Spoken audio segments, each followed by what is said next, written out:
Rajasthani Rahul YouTube channel में आपका बहुत बहुत स्वागत है।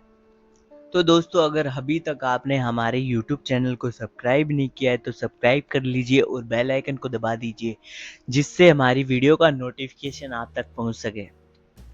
आज जो मैं आपको बताने जा रहा हूं वो कोई कहानी या किस्सा नहीं, बल्कि हकीकत है, जो उस देश की सच्ची घटना है जिसे कभी सोने की चिड़िया कहा जाता था। लेकिन ब्रिटिश सरकार सारा सोना भारत से लूट कर ले गए। लेकिन आज भी भारत के कई हिस्सों में प्राचीन समय के लोगों द्वारा गढ़ा हुआ बहुत सारा धन और सोना चांदी, जिससे वो चोरी हो जाने के डर से जमीन में गाड़ देते थे और उनकी मौत के बाद वो सोना चांदी बस धरती के गर्भगृह में ही रह जाता था।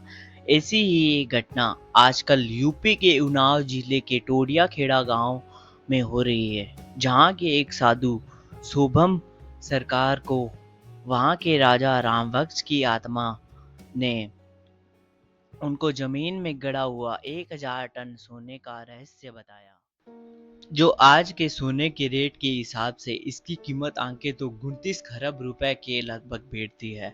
कौन थे राजा रामवक्स, कहां से आया सोना, कैसे हुई राजा की मौत? आइए इन सारे पहलुओं पर प्रकाश डालते हैं।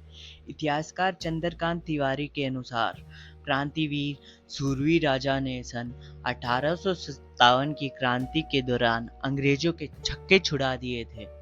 वह कौन थे और कब से इस किले में रह रहे थे, ये किसी को स्पष्ट मालूम नहीं है। यहाँ के इतिहासकारों की माने तो 2 जून 1857 की क्रांति में ढिलेश्वर मंदिर में छिपे 12 अंग्रेजों को जिंदा जला दिया था, जिसमें जनरल डिलाफोस भी मौजूद थे।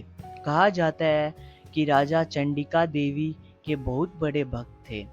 वह रोजाना सुबह मां चंडिका का दर्शन करने के बाद ही सिंहासन पर बैठते थे।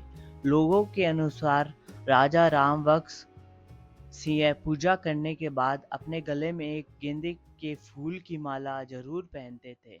यही वजह है कि जब अंग्रेजों ने उनको जिंदा जलाने की सजा के रूप में फांसी की सजा सुनाई और उनको फांसी पर लटकाया गया, तो उन्हें कुछ नहीं हुआ।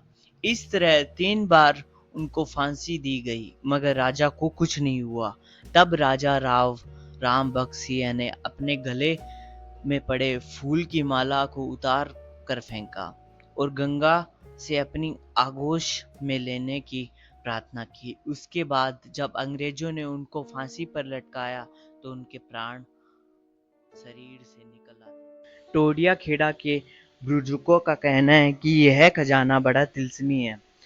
18 तारीख से सोने की खोज शुरू करने वाली एएसआई की स्टडी की इस बात की तस्दीक करती है कि खजाने को हासिल करना बहुत टेढ़ा काम है। अध्याय के अनुसार टोडिया खेड़ा के प्रतापी राजा रामवक्स जिस किले में सोना का खजाना दबा होने की बात कही, उस किले को तिलक चंडी राजपूत ने 17वीं शताब्दी के दौरान बनाया था। ओम जी तर्क देते हैं कि भले ही राजा को फांसी हुए 150 साल से अधिक हो चुके हैं, लेकिन 5 साल पहले एक गांव के बच्चों तक ने राजा साहब को सफेद घोड़े पर 4-5 सैनिकों के साथ मंदिर आते और किले की रक्षा करते देखा। ग्राम प्रधान अजयपाल सिंह भी हाँ में हाँ मिलाते हुए कहते हैं कि उस इलाके में घोड़े की छाप और मंदिर में किसी के रोज पूजा करने के निशान अब भी दिखते हैं। हालांकि ख्वाबों के खजानों का यह दावा अब भी वैज्ञानिकों को हैरत में डाले है। ऐसा माना जाता है कि तालुकदार ने पहले खजाना दबाया और फिर किले का निर्माण करवाया। कुछ लोगों का यह भी कहना है कि अंग्रेजों के खिलाफ लड़ने वाली कई रियासतों के राजाओं ने रामवक्स के किले को सुरक्षित मानते हुए अपना खजाना वहां पर दबा दिया। एएसआई व भूगर्भस्थ वैज्ञानिकों की जांच के मुताबिक किले में 15 फुट नीचे खजाना मिलने की संभावना जताई जा रही है। इसमें दबे सोने की कीमत करीब 3 लाख करोड़ रुपए बताई जा रही है। स्वामी ओम के मुताबिक राजा रामवक्स सिंह सपने में आए थे, बल्कि साक्षात प्रकट हुए थे। तभी उन्होंने सरकार से सोना निकलवाने की बात कही थी। मरा हुआ राजा घोड़े पर घूमता था और स्वामी के अनुसार दिवंगत राजा रामवक्स 5 साल पहले इस इलाके में घोड़े पर सवार होकर घूम रहे थे। वे किले में आसपास घूम रहे थे।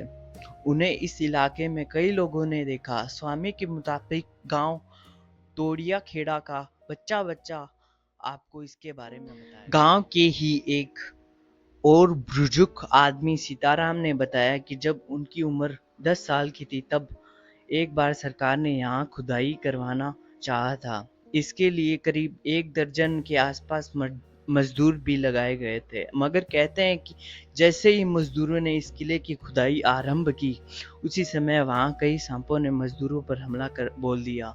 इसमें 2 मजदूरों की मौत भी हो गई। इसके बाद से वहाँ खजाने को लेकर कोई खुदाई नहीं की गई। पुरातत्व विभाग की टीम ने 12 अक्टूबर से कैंप लगाकर सफाई का काम शुरू कर दिया है। 18 अक्टूबर से स्वर्ण भंडार की खुदाई का काम शुरू हो गया है। उन्नाव के पूर्वा क्षेत्र के एक ही परिवार के 4 लोग राजा की वारिस होने की बात कह रहे हैं। उन्होंने प्रशासन से स्वर्ण भंडार में अपना हक लेने की बात कही। साथ ही राजा की किले में कुछ जमीन पर अपना घर बनवाने की बात कही। तो दोस्तों फिर मिलते हैं एक नई वीडियो के साथ, एक नई कहानी के साथ। और दोस्तों चैनल को सब्सक्राइब कर लीजिए और बेल आइकन को दबा दीजिए, जिससे हमारी वीडियो का नोटिफिकेशन आप तक पहुंच जाए।